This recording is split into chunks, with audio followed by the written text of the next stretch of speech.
વિશ્વભરમાં ભગવાન રામજીનો મહિમા ગવાઈ રહ્યો છે અને ભારત દેશમાં લોકોના ઘરો, દુકાનો, કચેરીઓ, શહેરની ગલી ગલીઓમાં, સોસાયટીઓમાં રંગબેરંગી રોશનીઓ જોવા મળે છે. જાણે ફરીથી વાવમાં દિવાળી જેવો માહોલ જોવા મળ્યો હતો.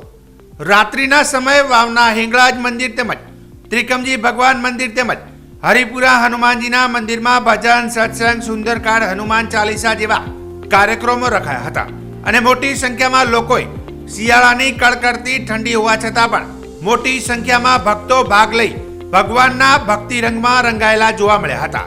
તેમજ મહાઆરતી અને સાંસ્કૃતિક કાર્યક્રમો, મહાપ્રસાદ તેમજ લાઈવ પ્રસારણો પર રાખવામાં આવ્યા હતા.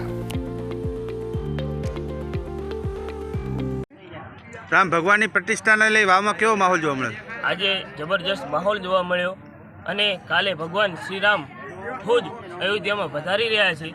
જબરજસ્ત માહોલ વાવમાં અને એકદમ લાઇટિંગથી અને મસ્ત માહોલ, ઝાડ, બીજા પક્ષી બધા મસ્ત માહોલ જોવા મળ્યો અને લાઇટિંગ જબર છે અને વાવમાં એવો જબરજસ્ત માહોલ છે.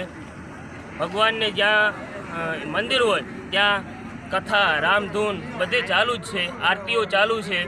વાવમાં જબરજસ્ત માહોલ જોવા મળ્યો છે. હરિપુરા પ્લોટ વિસ્તારમાં જબરજસ્ત આયોજન કરેલ છે અને કાલે લાઇટિંગ પણ જબર છે. પણ હરિપુરા વિસ્તારમાં ભરતભાઈ સરપંચશ્રી એમણે લાઇટિંગ જબરજસ્ત કરેલ છે.